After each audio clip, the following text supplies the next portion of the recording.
नमस्कार, स्वागत है आपका। आप देख रहे हैं विशेष, आपके साथ हूं मैं नेहा बाथम। आज विशेष बात प्रशांत किशोर की, वही पॉलिटिकल स्ट्रैटेजिस्ट प्रशांत किशोर जिन्होंने बहुत से नेताओं को सत्ता दिलाने के बाद अपनी पार्टी बनाई थी। वही प्रशांत किशोर जिन्होंने नवंबर 2025 में बिहार विधानसभा का चुनाव लड़ा और बुरी तरह से हार गए थे। 238 में से 236 उम्मीदवार अपनी जमानत भी नहीं बचा पाए, लेकिन आज उन्हें जीत का पहला स्वाद मिला है और जीत भी ऐसी मिली कि पूरे देश के राजनीतिक गलियारों में उसी जीत की चर्चा हो रही है। अब बांकीपुर सीट की बात कर लेते हैं, जहां पर प्रशांत किशोर ने 19,324 वोटों से जीत दर्ज की है। कुल वोट इन्हें मिले हैं 64,151। वहीं बीजेपी के प्रत्याशी नीरज कुमार को 44,827 वोट मिले हैं और ये इसी वोट से हार गए हैं, जिससे प्रशांत किशोर को जीत हासिल हुई है। बीजेपी के नीरज कुमार को उन्होंने हराया। ये सीट पहले नितिन नवीन की थी, जो कि राष्ट्रीय अध्यक्ष की सीट पर प्रशांत किशोर ने ये कमाल कैसे किया है, हमारी इस रिपोर्ट के जरिए देखिए और समझिए।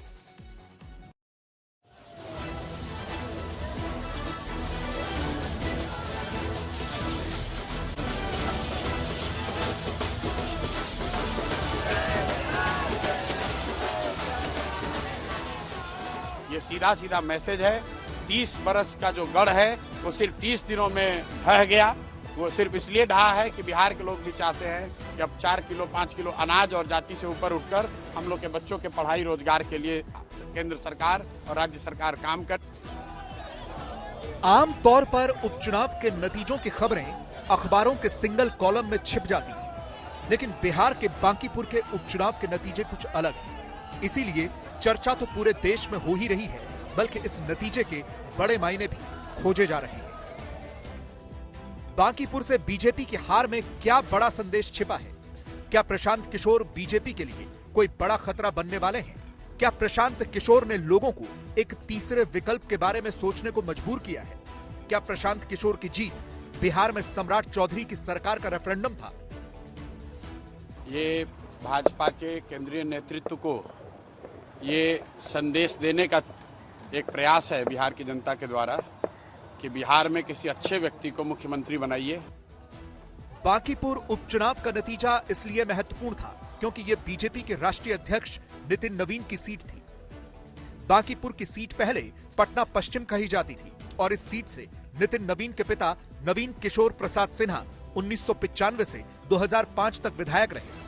फिर नितिन नवीन पटना पश्चिम से ही पहली बार 2006 में विधायक बने और बाद में सीट बांकीपुर हुई तो नितिन नवीन 2010, 2015, 2020 और 2025 में विधायक बने। सोचिए, पिछले 30 सालों से यह सीट बीजेपी का गढ़ थी और आज प्रशांत किशोर ने इसे बीजेपी से छीन लिया। अब यह विश्लेषण होते रहेंगे कि बीजेपी यहां क्यों हारी और प्रशांत किशोर कैसे जीते, लेकिन हकीकत यह है कि राष्ट्रीय अध्यक्ष ने जैसे ही सीट छोड़ी वैसे ही पार्टी हार गई। वो भी तब जब बीजेपी के राष्ट्रीय अध्यक्ष समेत बीजेपी के बहुत से वरिष्ठ नेता यहां खुद प्रचार कर रहे थे। ये भी पूछा जा रहा है कि क्या सवर्ण बीजेपी से नाराज हैं या फिर नीतीश के नाम पर चुनाव जीतना और सम्राट चौधरी को मुख्यमंत्री बनाना भारी तो नहीं पड़ गया? बांकीपुर की जनता की जीत है और जैसा कि चुनाव प्रचार के दौरान हम लोगों ने जो बात रखी थी, ये विधायक बनाने का चुनाव नहीं है। ये भाजपा के केंद्रीय नेतृत्व को ये संदेश देने का एक प्रयास है बिहार की जनता के द्वारा कि बिहार में किसी अच्छे व्यक्ति को मुख्यमंत्री बनाइए। आपको जनता ने 202 विधायक जिताए हैं।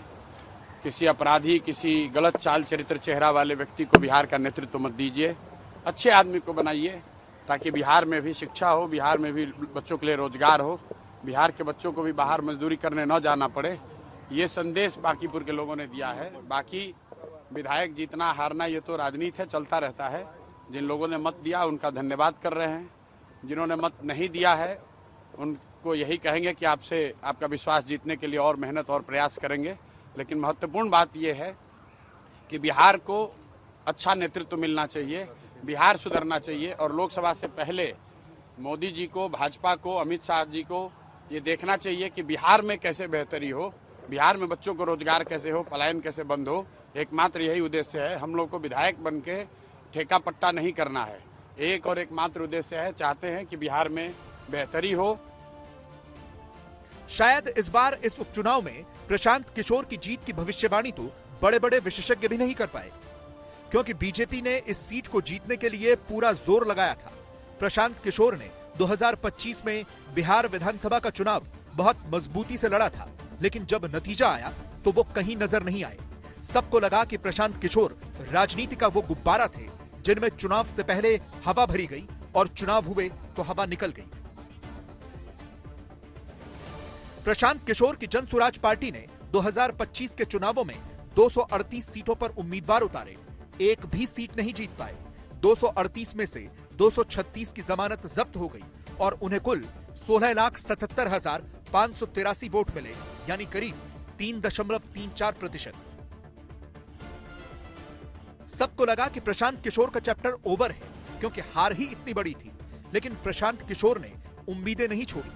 नवंबर 2025 में बिहार में विधानसभा चुनाव हुए थे। प्रशांत किशोर ने अपने वक्त का इंतजार किया। बांकीपुर में उपचुनाव अनाउंस हुआ तो वो खुद लड़ने पहुंच गए, वो भी बीजेपी की उस पिच पर जहां 30 साल से कोई दूसरा जीता नहीं था।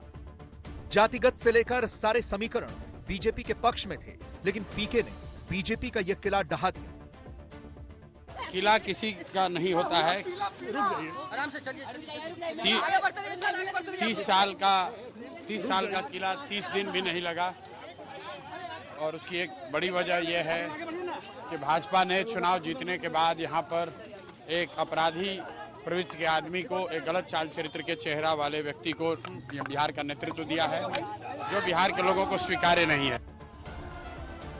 पीके लगातार उन मुद्दों को उठाते रहे हैं जो सीधे जनता से जुड़े रहे हों। वो पढ़ाई की बात करते हैं, बिहार में संसाधनों की बात करते हैं, बिहार के पलायन को रोकने की बात करते हैं। अभी तक प्रशांत किशोर ये सब बातें चुनावी भाषणों और सेमिनारों में किया करते थे, लेकिन अब उनके पास बिहार विधानसभा का मंच है। भले ही वो अपनी पार्टी के अकेले विधायक होंगे, लेकिन क्या वो बिहार के लोगों की वो आवाज बन पाएंगे? बिहार में भी सिर्फ 5 किलो अनाज के नाम पर, जाति के नाम पर, धर्म के नाम पर वोट न मांगा जाए। अगर 25 MP गुजरात से जीत कर गए हैं, प्रधानमंत्री बनाने में मोदी जी को गुजरात के लोगों ने योगदान किया है, तो बिहार के भी 13 करोड़ लोगों ने आंख बंद करके मोदी जी को वोट दिया है। तो जितनी चिंता उनको गुजरात की है, उतनी थोड़ी चिंता उनको बिहार की भी करनी चाहिए। बिहार के जो 1 करोड़ से ज़्यादा बच्चे बाहर मजदूरी कर रहे हैं, उनकी चिंता होनी चाहिए। बिहार के लिए कोई एक स्पेशल प्रोग्राम बनाना चाहिए ताकि बिहार से पलायन बंद हो। कोई भी बच्चा यहाँ से 10-15 हज़ार रुपये के लिए अपने घर, परिवार, समाज को छोड़कर उसको गुजरात, बॉम्बे, दिल्ली, कलकत्ता, कोयम्बटूर, तमिलनाडु, कर्नाटक न जाना पड़े। इसी उद्देश्य को लेकर हम लोग यहाँ आए हैं। तो वैसे तो प्रशांत किशोर इस जीत के बहुत मायने दिखाई दे रहे हैं और बताए भी जा रहे हैं, और ये भी पूछा जा रहा है कि प्रशांत जीतकर एक विधायक ही तो बने हैं, इससे क्या हो जाएगा? बीजेपी की पूर्ण बहुमत की सरकार चल रही है। ये बात बिल्कुल सही है कि प्रशांत की जीत से बीजेपी की सरकार की स्थिति में कोई फर्क नहीं आने वाला, लेकिन प्रशांत किशोर की जीत बिहार में विपक्ष के स्पेस में बहुत बड़ी सेंध लगने वाली है, और ये साफ साफ दिख रहा है।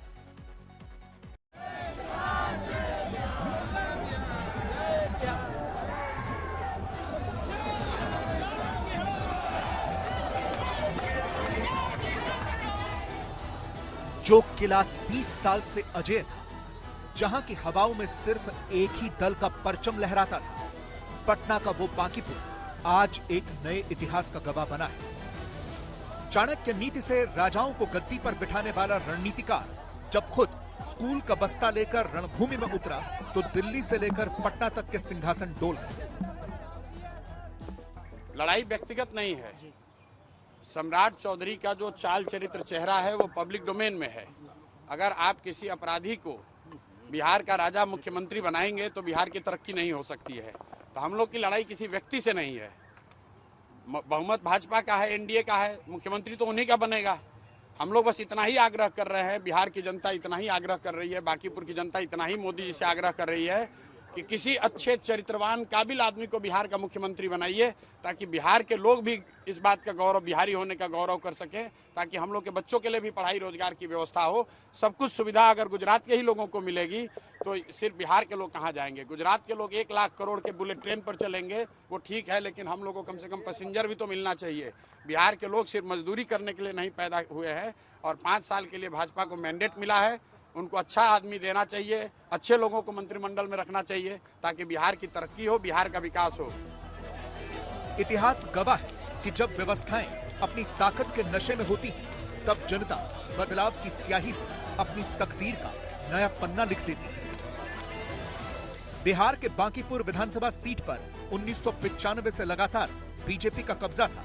2006 के उपचुनाव से लेकर 2025 के मुख्य चुनाव तक लगातार 5 बार जीतकर नितिन नवीन सरताज रहे। लेकिन नितिन नवीन के सीट खाली करने के बाद उपचुनाव में बीजेपी का तंबू उखड़ गया। चुनाव के चाणक्य और जनसुराज के संयोजक प्रशांत किशोर ने बीजेपी उम्मीदवार नीरज कुमार को बुरी तरह से हरा दिया। बीजेपी के रणनीतिकार पन्नों पर जाति का गुणाभाग करते रहे। कायस्थ, ब्राह्मण, भूमिहार और युवाओं के जिस वोट बैंक को बीजेपी अपनी बपौती समझती थी, उस पारंपरिक चक्रव्यूह को प्रशांत किशोर ने मत कर रख दिया। यह हार सिर्फ एक उम्मीदवार की नहीं है, यह हार बीजेपी के अध्यक्ष से लेकर मुख्यमंत्री तक की है, और इसका संदेश तो दिल्ली तक भी जा रहा है। मैं पूरा बांकीपुर, आई thank the people of Bankipur from the core of my heart. जय बिहार! बहुत लगा था, इतनी मेहनत की है तो जीतना, और बांकीपुर का जनता तो जीता ही। ये सिर्फ एक उपचुनाव की जीत नहीं है, ये बिहार की उस वैकल्पिक राजनीति का शंखनाद है जिसका वादा प्रशांत किशोर अपनी पदयात्राओं में कर रहे थे। बांकीपुर ने साबित कर दिया कि बिहार अब लालू के लालटेन वाले खौफ और नीतीश बीजेपी के एक जैसे शासन के बीच पिसने को तैयार नहीं है। बिहार के सबसे पढ़े लिखे और शहरी क्षेत्र ने बता दिया कि नया बिहार अब जाति पर नहीं, शिक्षा, रोजगार और सुशासकीय विजन पर वोट करेगा। ये लोग भौकाल बांधकर चुनाव लड़ते हैं, जमीन पर कुछ नहीं है। जमीन पर अगर कोई खड़ा हो गया तो इनके हाथ पांव फूल रहे हैं। चूंकि कोई लड़ता नहीं है, लालू जी का डर दिखाकर ये लोग बांकीपुर जीत जाते हैं, तो इनको लगता है कि पूरी जनता इन्हीं के पास है। ये हमारा सब्जेक्टिव एनालिसिस नहीं है, आप आंकड़ों को देख लीजिए। बांकीपुर में 40-41% वोट पड़ता है। उस वोट का अगर 60% भाजपा को मिलता है, इसका मतलब है कि बांकीपुर के 24 से 25% मतदाता भाजपा को वोट देते हैं। 75% मतदाता या तो भाजपा को वोट नहीं दे रहे हैं या उनके खिलाफ में वोट दे रहे हैं। लेकिन उनकी एक खुशफहमी थी अभी तक, ये हमारा किला है। अब जब वो किला दरक रहा है, ढह रहा है, तो घबराहट में हर तरह का प्रपंच कर रहे हैं। नितिन नवीन का किला ढह चुका है, बीजेपी का ओवर कॉन्फिडेंस दरक चुका है। ये जीत बिहार की सियासत में आने वाले उस तूफान की आहट है जो स्थापित सूरमाओं को उखाड़ फेंकेगा, और राजनीतिक विशेषज्ञ सवाल उठाने लगे कि क्या आने वाले वक्त में जनसुराज बिहार में एक तीसरा विकल्प हो सकती है। देश में विपक्ष कभी कमजोर नहीं हो सकता है। 31-32% लोग, 35% लोग भाजपा को वोट देते हैं। 65% लोग तो उनके विरोध में ही है। वो ठीक है, वो किसी एक पार्टी, एक नेता के पीछे नहीं है, लेकिन 65% लोग विरोध में हैं। और एक समय आएगा कि जब आप बहुत उनको परेशान करेंगे तो लोग सड़क पर आएंगे। उसी का एक नजारा आपको जंतर मंतर पर दिखा, कुछ हद तक पटना में भी दिख रहा है और आगे भी दिखेगा। लोग रोजगार चाहते हैं, पढ़ाई चाहते हैं। सिर्फ धर्म के नाम पर आप ये नहीं कर सकते हैं, और तब तो और नहीं कर सकते हैं जब लोगों ने देख लिया है कि जिस राम मंदिर के नाम पर आप बरसों से वोट ले रहे हैं, उसके चढ़ावे में भी चोरी से आप बाज नहीं आ रहे। गणित के चश्मे से देखने वाले कहेंगे कि एक सीट से बिहार की एनडीए सरकार की सत्ता पर कोई असर नहीं पड़ने वाला। नंबर गेम में बीजेपी आज भी महफूज है, लेकिन वो ये भूल रहे हैं कि सत्ता नहीं बदली, पर सत्ता का इकबाल बदल गया। बांकीपुर का यह नतीजा सरकार गिराने के लिए नहीं, बल्कि सरकार चलाने वालों के जमीर को हिलाने के लिए आया है। आज तक ब्यूरो। रुकेंगे आज फिर से ब्रेक के लिए, फौरन होंगे हाजिर। बने रहिए हमारे साथ, देखते रहिए आज तक।